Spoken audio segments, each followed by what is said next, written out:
Today we have a very special guest, Kim V. She's the HR administrator here at InventoryLab. So she's going to talk to us about remote hiring, the hiring process at InventoryLab, what helps, what hurts, some do's and don'ts when you're applying, and most importantly, what not to do when you don't get the position.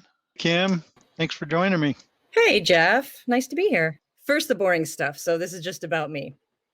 Born and raised in upstate New York. For anyone that knows anything about InventoryLab, we actually are based in Missouri, but we are a completely remote team. So we have people spread out through, I think it's 14 different states. So I'm in upstate New York, where out the window, it's beautiful, but it's really, really cold. And I'm sure a lot of people are dealing with this too. So professionally, I have pretty much worked in customer service and or administrative positions for about 30 years. So I'm totally dating myself. Yeah, it's been a long time. I started with InventoryLab in 2016. And I like to say I fell into HR work because I didn't really do a lot of HR stuff until I got to InventoryLab. And then it was part of the job and I did it. And once I got over my fear of it, I actually enjoyed it. And so last year I was able to obtain an APHR certification, which is an associate professional in human resources. Yep. Congrats. For fun, I just like to read and write, spend time with my husband and 2 kids, listen to a lot of true crime podcasts and watch a lot of true crime documentaries, root for the Chicago Bears, and then wonder why the Bears. So that's me in a nutshell. What do I do? So I'm not going to bore you guys with all the details. I do all admin tasks, all HR and onboarding for new employees. I work with our accountants on federal and state taxes, which is, a small nightmare. But we work with some great people out in Missouri. We have a great tax firm. So they make things a lot easier for us. Anything having to do with any of those states our employees work in, anything for compliance, I handle invoicing, account management, and mail. Contact for the most of the third-party vendors and corporate partners. And most of the IL blog postings that you see are me, even if it says InventoryLab. It's just because I don't want to put my name on a lot of stuff. So I just kind of look at it as like, oh, this is really the company. So you're the genius behind the blog curtain then. Yes, Jeff, the genius behind that. So you mentioned one thing I thought was all state compliance matters. And so that can get pretty dicey with a remote team. Yes, it is. It's because, and it's not that I need to know off the top of my head, what all the compliance issues. Believe me, every state lets me know if we are having any issues with the tax filings or, anything like that. They let me know. And if it's something that's a little above my knowledge, which it often is, I go straight to the accountants. They help me. So I've really gotten to know way more about taxes than I ever wanted to. But I think it's good though. It's good to have all that knowledge. And because again, it makes me feel when something pops up now, there's no panic. I can handle it. So that's always good. So basically going into the basics of remote hiring. So what small businesses and job seekers should know. Now, again, I'm not an HR expert. This is all based on my own experience, especially with InventoryLab.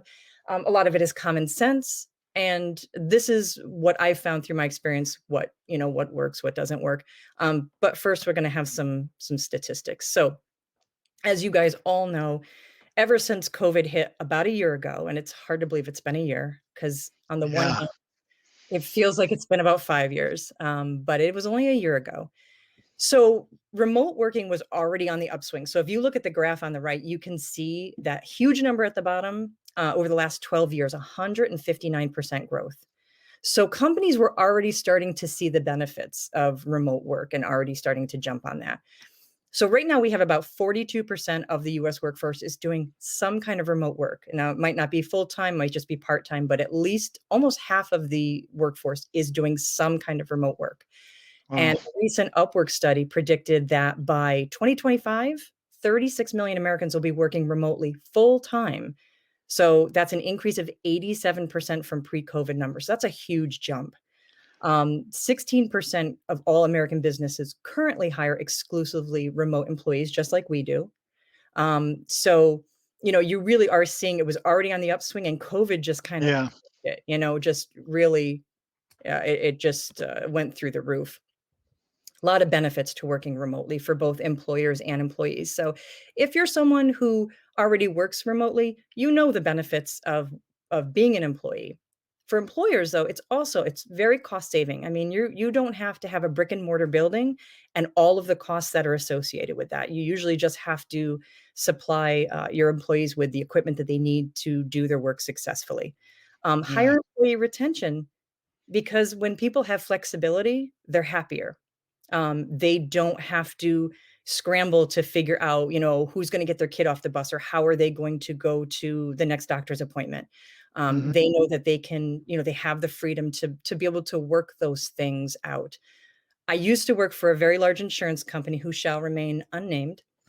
And pretty much every minute of my day was mapped out, and only a certain number of people could ever have a certain day off, and it didn't matter what you had going on. It could be something extremely important, it could be surgery, and you still might not be able to get that day off, so you might have to get, Wow. like, a special permission from your manager. Yeah, it was a whole thing. Yeah, in my past life, we had to put in our time a year in advance. I Right, don't yeah. know. I don't know Who how knew anybody we were knows a going year in here? advance. Yeah, you And just took a imagine guess. when COVID hit. People are Oh like, yeah. "Oh, so I guess all those plans I had, that's not gonna." Yep. So there's no flexibility in a lot of jobs, and that leads to more productive employees. And the reason is because people, again, happier, more flexible. They can take breaks as they see fit. Usually, they can if it's easier for them, if they have an employer who says, "Look, you're not on a specific time frame. You just need to get your work done." Because obviously there are some remote jobs like our customer champions who are on a set Hmm. schedule. But a lot of employees are just told, get your work done and it doesn't matter. So if you're more productive after the kids go to bed, or if you're just more productive because you're comfortable, you're in your own home, you can sit there in your Yeah. pajamas and do your work. Um, Again, with remote work, bigger talent pool to draw from. If you're in a brick and mortar building, that's who's going to come interview, right? The people in that area. If you're hiring from all across the country, that's a huge talent pool to draw from. And you're also going to get more experience and qualified candidates, again, because you're opening up the pool to so many other people. It's going to make your business more competitive because you're able to offer that flexibility.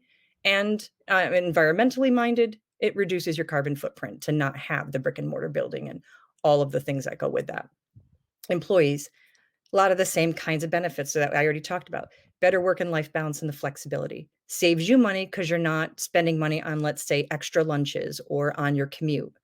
The fact that you don't have to commute is, especially in bad weather, is huge for people. It reduces stress, which makes them happier overall.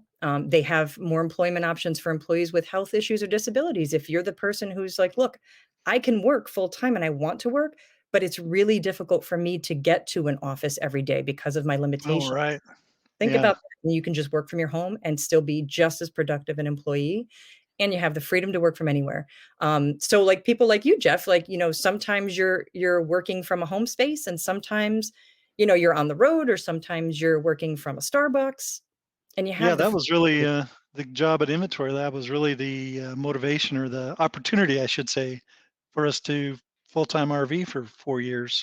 You know, Absolutely, absolutely. And so and so and of course that's what a lot of people are looking for. So, knowing when and how to hire. So, obviously, every company is different. An employer needs to look at the company's current needs and the future growth, the number of current employees, overhead costs, and hiring budget. And companies can either seek out candidates, what we used to call, I don't know if it's a term anyone uses anymore, but headhunting, where you all right. actually pursue people that you think would be a good fit, or you can just place your job postings online. So, there's a lot of websites that are out there. We specifically usually post on We Work Remotely and Working Nomads, but there are other big ones like Flex Jobs, Remote OK, Upwork, and Home with the Kids, and they all cater to remote jobs. And another big benefit of using websites like that is if you already work remotely, there's a good chance you know about these websites when you're looking for a job. And so a lot of times, not all, but a lot of the candidates will already have remote experience, which is something that's always good because One thing we look for when we hire someone is, how do you do working by yourself and not necessarily in person with other people?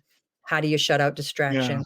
People who are used to working remotely usually um, can navigate all those things pretty easily. All right, so some remote hiring do's and don'ts. And this is for businesses, obviously. So do craft a job posting that reflects the company culture and voice. One thing that we hear a lot, Jeff, from a lot of candidates when we post a job, and we just had a job posting for customer champion, is they love the tone of the posting.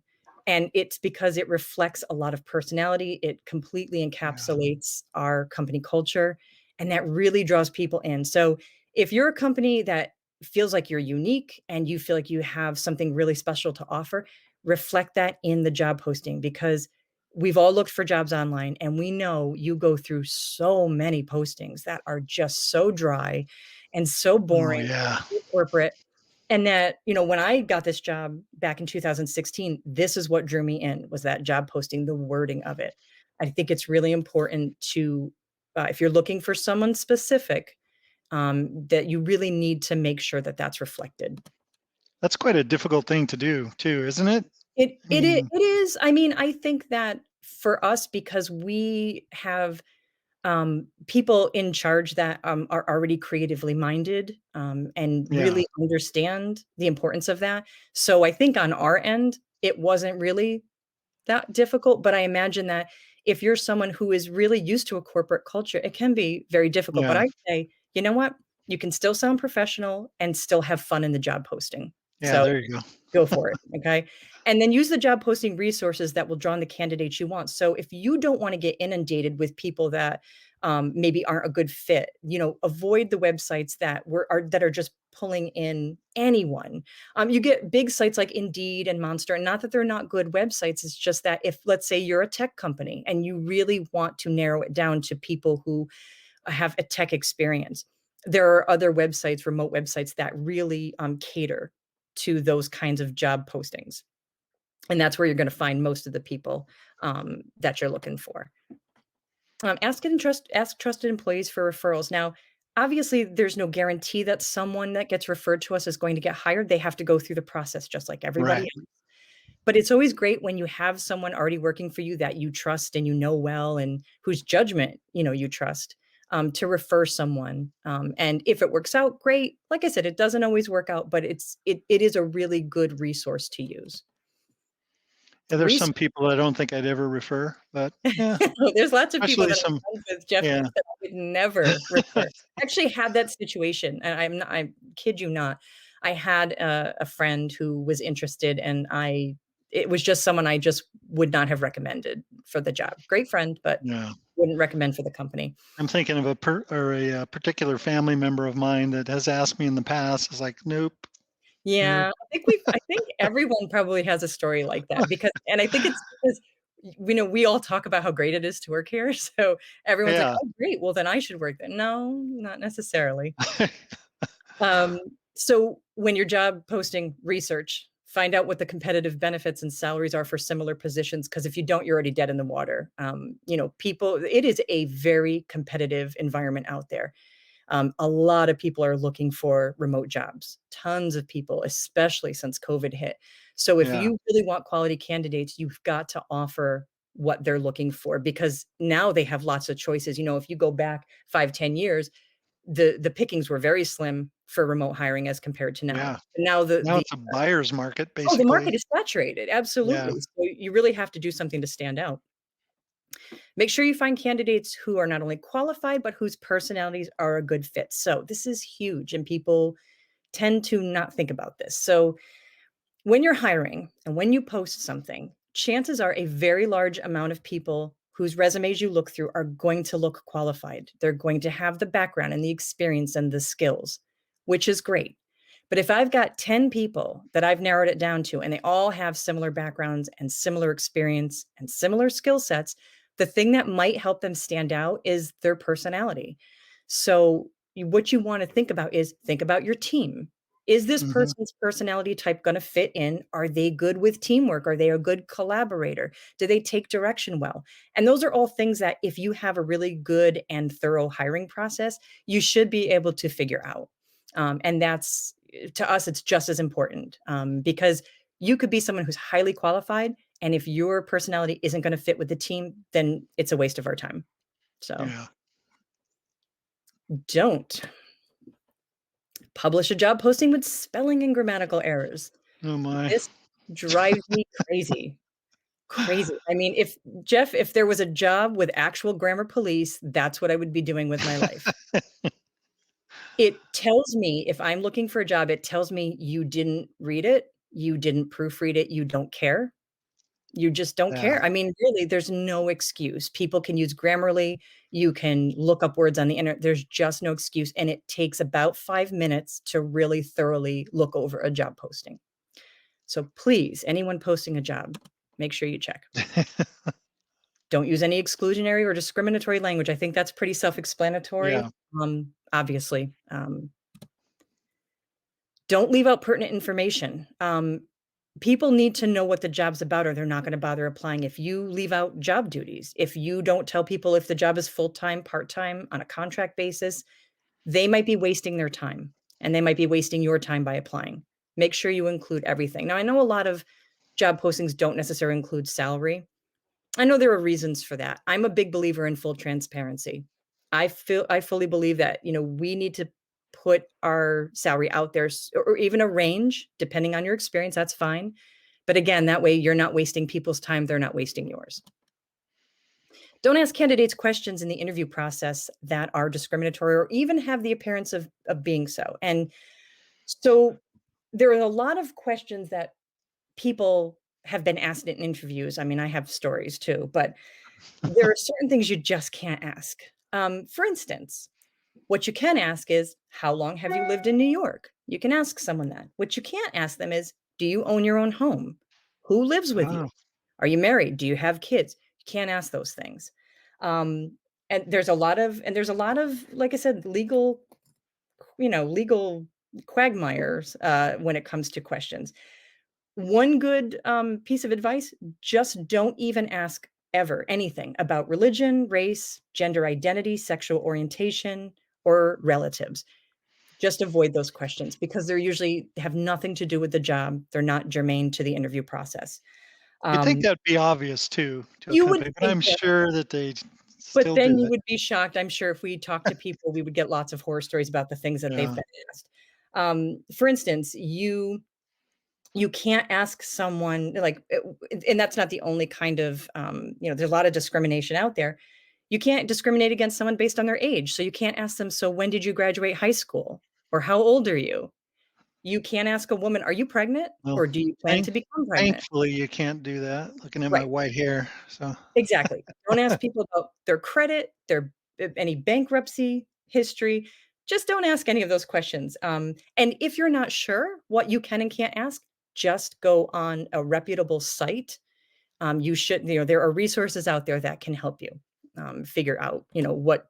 And if you're not sure, I always say when you're not sure, just don't bother, don't ask, and don't rush the process. Later yeah. on in my presentation, I'm going to go over how we hire somebody, and you'll see that it's a step by step process. But in the end, rushing through it is not going to get you the best candidates. Now, the do's and don'ts of applying. So, if you're somebody who's a job seeker and you're looking for a remote position, these are some do's and don'ts for that. Do read the posting carefully. We've had a lot of people who did not do that and then ask questions later and are shocked to learn, you know, uh, some information that was already in the posting. Sometimes it is about salary, sometimes it's about availability.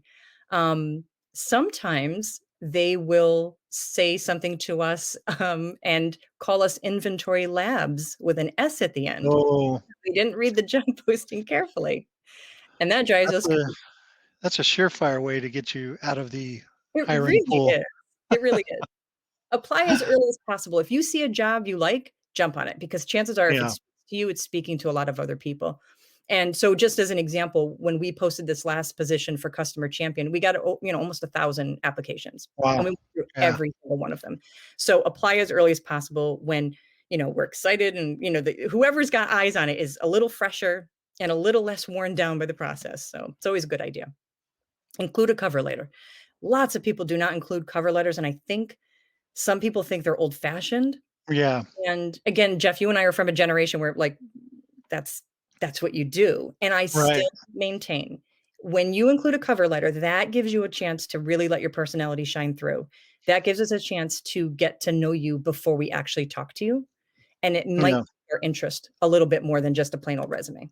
Because the resume is kind of dry. At least with a cover Resumes are letter, you super can kind dry. of show your personality, like you Yeah, mentioned previously. Let that if you just personality think shine right. through.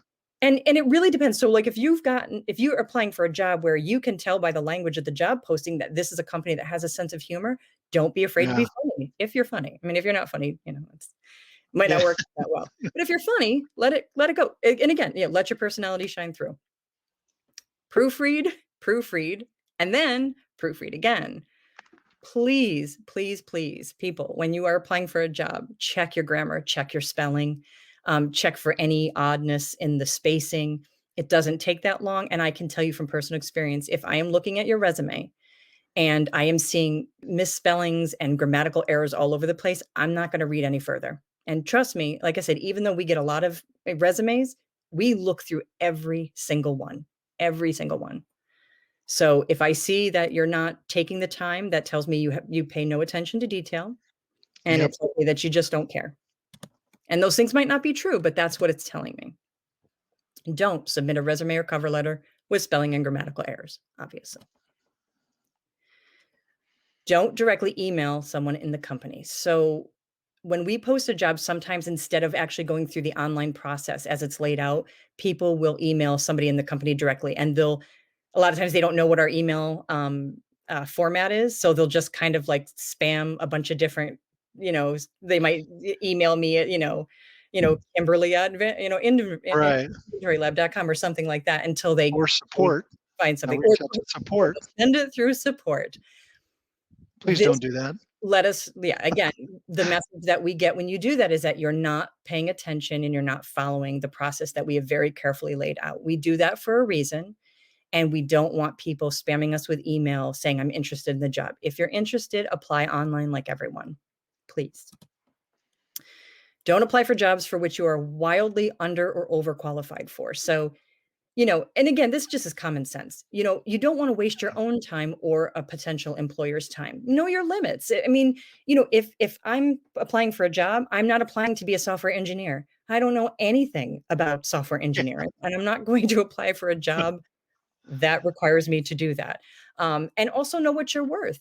Don't apply for jobs that, where if you think that you don't have anything to offer. And a good example of this is, so we get a lot of people applying that maybe have never worked for a tech company before. They've never worked remotely, and maybe they've never answered tickets or done live chats. But if they have customer service background, and they have, experience in other areas that we think would serve them well as, say, a customer champion, and they have a great personality, sometimes that's enough to put you Yeah. through. So again, don't shortchange yourself by thinking, oh, I could never. I mean, obviously, again, if it's something really technical or something that requires, years of experience or a degree, again, know your limitations. But Yeah. if it's kind of a broad thing, customer service, even if it's for a company type that you've never worked with, give it a shot, and don't rush through the application process. It shows. And I think I pretty much covered that. So, other tips to keep in mind: sell yourself. I've said it before, I've said it again. Just make sure that, you're letting your real personality shine through. You know what? I mean, maybe not everyone will like it, or everyone, might not respond to it, but keep doing it because there is a good match for you out there. So don't be shy. Commit the time necessary to find a right job. So when I was looking for a job, when I worked for the insurance company, I would typically spend almost all my free time, and especially after my kids went to bed, I committed like 4 hours every night. I acted as Oh, if it yeah. was a second job. So, and you might not be able to commit that kind of time, and that's okay.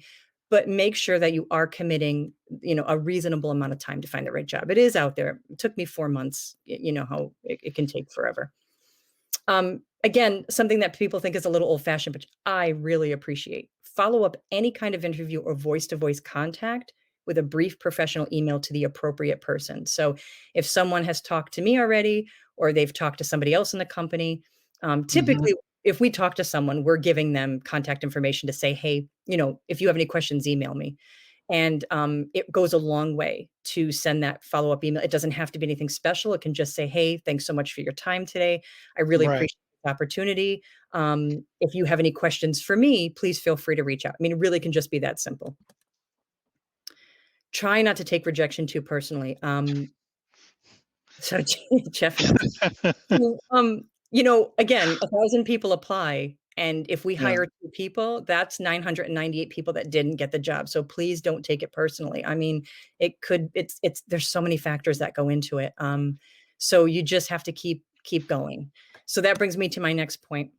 Resist the urge to send an angry response if you don't get the email or if you don't get the job. We've had this. This is Yeah. actual the true stories. We had people reject our rejection with expletive-filled emails. Somebody who was real creative just sent, a middle finger emoji. I really don't recommend that. Now, Yeah. It's not a good look. it's not a good look, and here's the thing, you may never apply to our company again, so you may look at it like, "Well, what have I got to lose?" It's not like, Inventory Lab's gonna start talking to other companies, and they don't know who I've applied, Right. to. Um, but again, it's just not a good look. It's just again, And go back to not taking it personally. It's not and I personal. think they miss an opportunity to actually get some improvement advice. You could have actually changed that into an email follow up saying, "Thanks for the opportunity. How can I do better in future interviews? What should I have Absolutely. focused on?" Mhm, And and we've had people do that, and yeah, if I get that email, I'm more than happy to give some feedback. yeah, But also, you're kinda just again, you're putting yourself in a mindset that's not going to right. be conducive to finding the right job or to finding any job. So try to resist the urge to do that. And also, if you're sending an angry email to someone, you've lost your opportunity now for me to consider you down the road because we actually have some people that we really maybe liked, but we could only hire one person, let's say, or two people, and we think, Hmm. God, that person that was in slot 3 and 4, we really like them, and we'll keep them in mind later down the road. Well, guess what? If you send me an email that has a bunch of F-bombs in it, I'm not gonna consider you for anything. Yeah. So think about that too. Don't get discouraged either.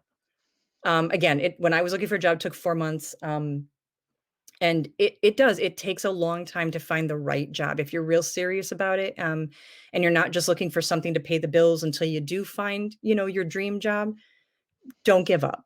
I promise the right job is out there for everyone. So here's our hiring process. So you can see we've got basically, I broke it down into 6 steps.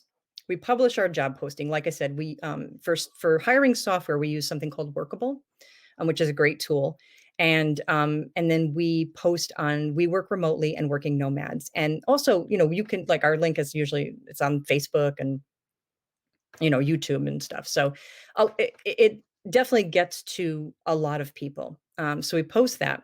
Then the applications and the resumes start coming in. It's so funny because every time they'll just kind of trickle in, be like, oh, cool, we've got 3 or 4. And then you'll go in the next day and all of a sudden it's 250. Um, so it's funny. It trickles and then all of a sudden the floodgates open at some point and yeah, and you get a lot. So that's what we do. We have a team. So it's not just me. We have a team. We review applications and resumes. If we like what we see, we narrow that down to people that are going to move on to phone screenings. And the phone screening will be a conversation with me, obviously over the phone. And it's kind of an informal way of getting to know someone. I definitely ask them questions to see what their work habits are like, what their experience is like, Mm, how they handle tough situations. But I'm also getting a feel for their personality. And that's a really, really yeah. good first step to doing that. The next step, if you pass the phone screening, the next step is an assignment. So it really depends on the job. So for the customer champions, it was a logic puzzle, basically. And for my position, it was, and I was just telling Jeff the story Yeah. yesterday. This is great. So I got hired as the administrative assistant, and I had a whole project to do, and basically they asked me to create a pretend itinerary, or no, it was just the budget, just a budget for a team meeting. So we were all going to meet in person. That was the scenario I was given. So I told Jeff, I said, and this goes back to don't be shy, Yeah. kind of just get yourself out there. Don't be afraid. So I thought, oh, this is the coolest thing ever. I can't wait to do this. And so when I did the project, I not only did a budget, but I created a fake itinerary. I keep wanting to say inventory. I created a fake itinerary for every day of the meeting. And I remember sending it to Elizabeth, our operations manager, and saying, hey, in a nutshell, I don't remember, I'm paraphrasing, but kind of like, I hope you don't think I'm a psycho, but I did a little bit more than what you asked me to do. But that was pretty much what got me the job. So again, don't be afraid to go above and beyond. Sometimes that's Yeah. what actually gets you noticed. And then after we do the assignment, then we do face-to-face virtual interviews. So basically, we set up a date and time. And for the customer champions, they were talking to Chrissy, who is our customer happiness manager. And she just did, Google Meets with them. And she had, her own set of questions that were different than mine. They were more involved. And it allowed the candidates to ask a lot more involved questions about the job specifically. Gotcha. Um, yeah, and then after all of that, we make a group decision. So it takes, I mean, just from beginning to end, our hiring process can take anywhere from like 3 to 4 weeks, sometimes a little bit longer. It depends on how many candidates. It depends on when people are available for the phone screenings and then the interviews. So there's a lot to it, but I Yeah. still think that we have a really great method. I think that being this thorough, again, allows us to find the best candidates who are not only qualified, but are going to fit into our culture. Yeah, I think you have it down to a science. It goes pretty smooth, fairly It really quickly. does. It really Yeah. does. Yeah, yeah. So, does anybody have any questions? Are you Yeah. curious about anything? Like I said, I can't speak for all companies. I can only speak for ours. But if anybody has any questions, I'm happy to take them. Yeah, I know a well, lot we're of waiting people for want to know about inventory, about our actual software, and that's right. totally understandable. Well, while we're waiting for some questions, I saw one comment from Baldy. He wanted to know what he missed about the swag. So Oh, okay, cool. little earbuds there, Baldy. If you win, you'll get a set of these and some other things as well, but that's one of the items. Some nice little earbuds there. So They are cute. I have a set too. They're really cute. actually sound pretty good. I'm Yeah, pleasantly surprised. You never know what you're going to get with earbuds, but you don't. You really don't. Yeah, yeah, but they're super cute, and I love the fact that they come in a little charging case too. yeah. It's really So nice. I had a comment. Maybe it's not really a question, but so I think when you're getting ready for parts of those interviews, make sure you test your stuff. If you're Yes. an Oh, applicant, that's a make sure you great, test Google Meet. You know, absolutely. do with a What a family member or something. Yep, what a great comment. Something I entirely forgot. Yeah, absolutely. Make sure you're prepared. We have had people have issues with either their laptop or during the phone screens. I've had people actually have issues with their phone.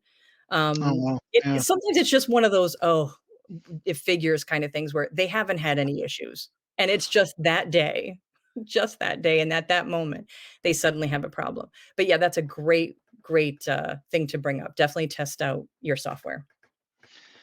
and do you think for job seekers, there's a lot of, I know growing up, there's I was always like, I think it was my grandma, she did some stuff like, putting stamps on envelopes. That's the thing that comes to mind. But there's some work from home sites that maybe are not exactly legit. So But I know what you're talking about, and so there are some that are not. I'm sure there are some out there that aren't really legitimate or just aren't telling you yeah, everything.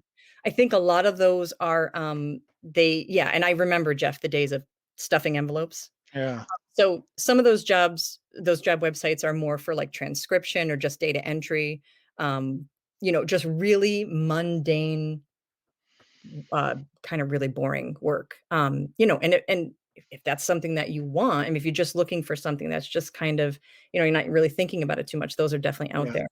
Um, I but suppose you yeah, could search for remote or distributed teams or something like yeah, that when you're looking for those sites or jobs. yeah. I mean, Like narrow it I would, down. and like I said, some of the job sites that I mentioned, those are really the best ones that we've found, and I would definitely recommend, especially we work remotely, working nomads, flex jobs. You know, there's a lot of really and you can do. I mean, you could do a Google search and you can look for some reputable sources. Like for instance, I mean, even like a lot of this, some of the statistics I got, were just going through the US, Statistics Bureau. I mean, you Right. want to make sure it's not just somebody else's blog because I could put anything out there. I could say anything is true. If it's on the internet, it must be true, right? So you just want to just be careful of your sources, like the BBB, I'm sure has, information. Better Business Bureau. Right. That's a great place to go to find out best practices or to find out which companies are rated highly. If you do a Google search for a company name, if you're not sure about, if it's a scam, I guarantee it's going to pop up with people saying that. Yeah. Um, so yeah, definitely do your homework. Speaking of homework, actually, that's one thing that I forgot to mention. When you're applying for a job, do homework on the company you're applying for. Oh, We are good point. always Yeah. really impressed when someone comes into, let's say, the phone screen and can tell me what we do, can tell me explain it well, can tell me how long we've been a company, can tell me who the CEO is, can tell me what our most recent, upgrades are, what our new features are. I mean, usually that'll blow me away. I mean, if there's Yeah. any time that it's okay to internet stalk, that's the time. Yeah. Find out everything you can about the company because it shows me that you care. If you Yeah, know for something sure. about us, then yeah, that definitely makes an impression. Well, all right. Well, if anybody has any questions at all during the rest of the open lab, feel free to put those in if you think of any. But thank you, Kim. That was a great presentation. I actually Aw, learned a bit I that's wasn't fun. aware of. So It was yeah, really thank fun. you. You want to stick around for the rest of the show, or I gotta do a shout out here. yeah? Rachel Smolansky is one of my best friends. Hey, Rachel. So, and I told her, I said, if you pop onto this live, I'm gonna call you out. So, hi, Rachel. Well, And Rachel, you she's too actually, it's could. funny. It's appropriate too. Rachel actually works in HR too for New York State. Oh, there you So go. yep. So, and it really does matter when you know what you're talking about. When you come into that interview and you have all the facts about the company that you're interviewing for, yeah, definitely makes a good impression.